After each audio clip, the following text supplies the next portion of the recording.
Assalamualaikum warahmatullahi wabarakatuh. Perkenalkan, saya Amelia Ivanovita. Di sini saya akan menyampaikan modul gangguan psikiatri dengan judul trauma kepala dan gangguan demyelinisasi dengan supervisor Dr. Andrian Fajar Kusuma Dewi, MSc, SPKJ. Di sini saya akan memulai dari latar belakang dan prevalensi terlebih dahulu. Trauma kepala merupakan masalah kesehatan masyarakat yang signifikan dengan insiden mencapai sekitar 200 per 100.000 populasi per tahun. Di antara para penyintas, 10 hingga 25% mengalami gangguan psikiatrik berat dalam 1 tahun pasca trauma.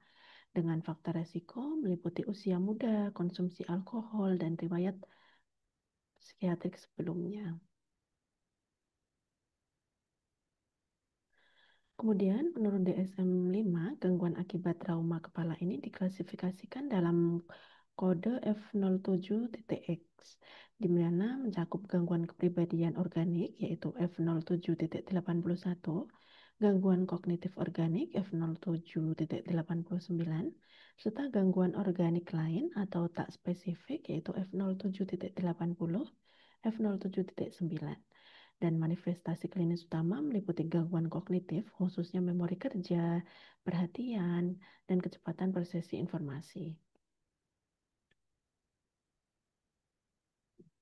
Kemudian untuk etiologi umum di sini yaitu adanya kerusakan jaringan otak, yaitu kontusio, diffuse axonal injury, dan disrupsi neurotransmitter, yaitu menurunnya dopamin dan menurunnya asetilkolin. Dan adanya faktor predisposisi, yaitu gen APOE41.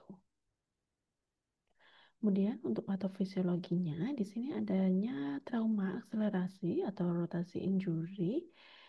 Ini menyebabkan diffuse axonal injury, yaitu masuknya Ca12, yaitu kalsium intraseluler, memicu apoptosis dan eksitotoksisitas glutamat dan stres oksidatif. Ini dapat memperburuk kerusakan sinaptik dan sel itu sendiri. Kemudian manifestasi klinis utama yaitu gangguan kognitif, yaitu menurunnya memori kerja, perhatian, kecepatan prosesi, kemudian adanya perubahan kepribadian, yaitu di sini hibisi, apatis, euforia, kemudian adanya gangguan afektif, yaitu adanya depresi, kecemasan, dan ada juga psikosis meskipun jarang, yaitu halusinasi dan delusi. Kemudian untuk diagnosis awal dan pemeriksaan, untuk penilaian awal dimulai dengan anamnesis lengkap, yaitu anamnesis trauma yang detail termasuk durasi kehilangan kesadaran, kemudian periode kebingungan retro atau anterograde. Kemudian dilakukan juga screening psikiatrik, yaitu menggunakan MoCA, MMSC, dan dikombinasikan dengan pemeriksaan neurologis seperti GCS dan penilaian saraf kranial. Kemudian dapat juga dilakukan neuroimaging.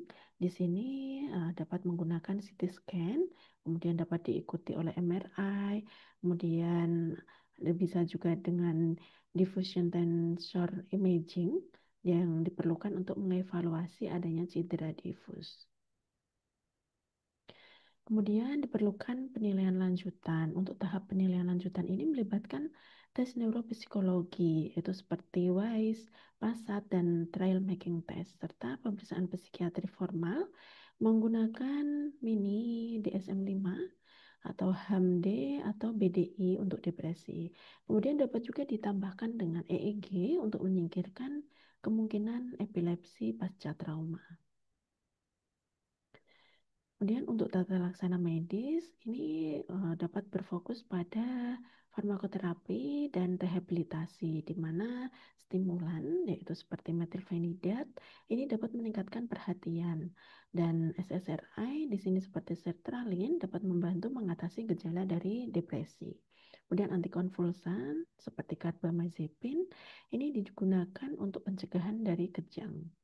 Kemudian untuk program rehabilitasi ini mencakup pelatihan kognitif untuk memori kerja dan fisioterapi untuk gangguan motoriknya.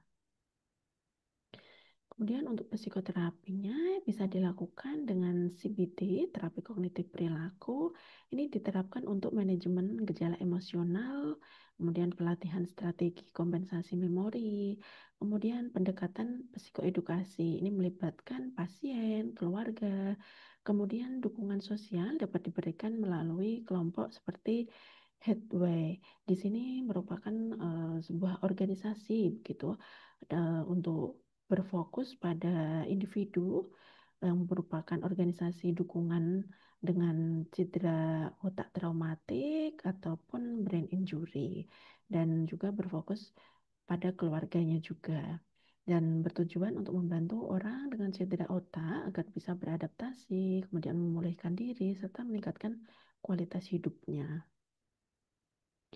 Kemudian yang berikutnya yaitu adanya gangguan demyelinisasi. Di sini yang sering dikenal yaitu adanya sklerosis multiple atau dikenal dengan SM. Di sini kami akan menjelaskan untuk definisi dan gambaran secara umum. Untuk prevalensinya ini tertinggi di iklim sedang, kemudian rendah di daerah tropis, dan onset biasanya usia 20 hingga 40 tahun, dan angka kejadiannya 2-10 per 100.000 penduduk per tahun. Untuk prevalensi globalnya 30 hingga 80 per 100.000 penduduk. Lebih sering pada wanita, dan rasio wanita dibanding pria adalah 2:1. Kemudian untuk etiologinya ini ada faktor genetik yaitu adanya HLA-DRB 1 1501 ini meningkatkan resiko terjadinya SM itu tadi. Dan adanya juga faktor lingkungan di mana adanya infeksi Epstein-Barr virus, kemudian adanya rendah vitamin D yang rendah dan paparan sinar matahari yang rendah. Dan juga merokok menjadi faktor resiko juga.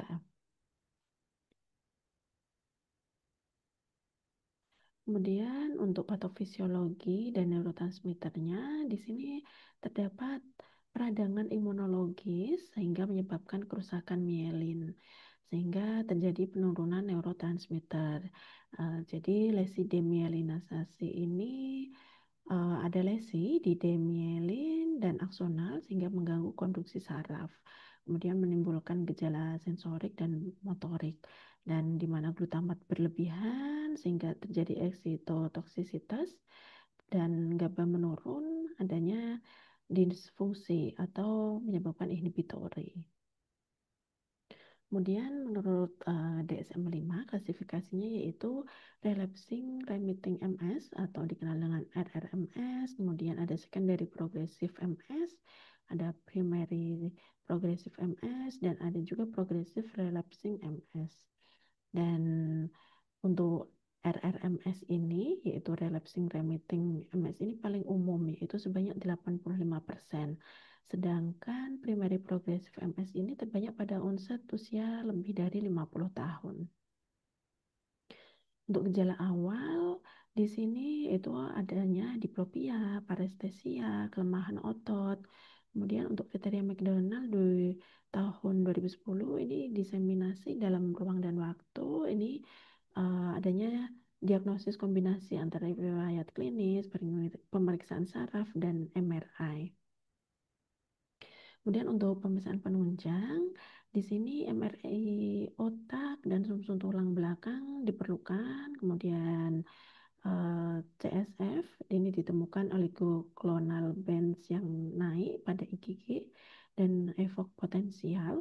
Dan di sini MRI merupakan gold standar dan potensial untuk mendukung diagnosis.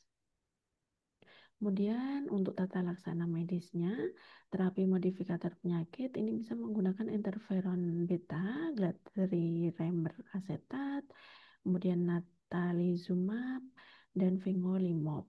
Kemudian untuk terapi akalasinya bisa menggunakan kortikosteroid yaitu metilprednisolon. Nah, untuk pemilihan obat ini berdasar fase penyakit dan profil resiko dari pasien itu sendiri. Kemudian untuk psikoterapi dan rehabilitasi, di sini psikoterapi kognitif perilaku bisa digunakan untuk depresi atau ansietas. Kemudian diperlukan juga dukungan kelompok dan konseling keluarga, dan juga bisa rehabilitasi fisik dan kognitif. Jadi perlu pendekatan holistik untuk kualitas hidup dan untuk mengukur kepatuhan dari terapi itu sendiri.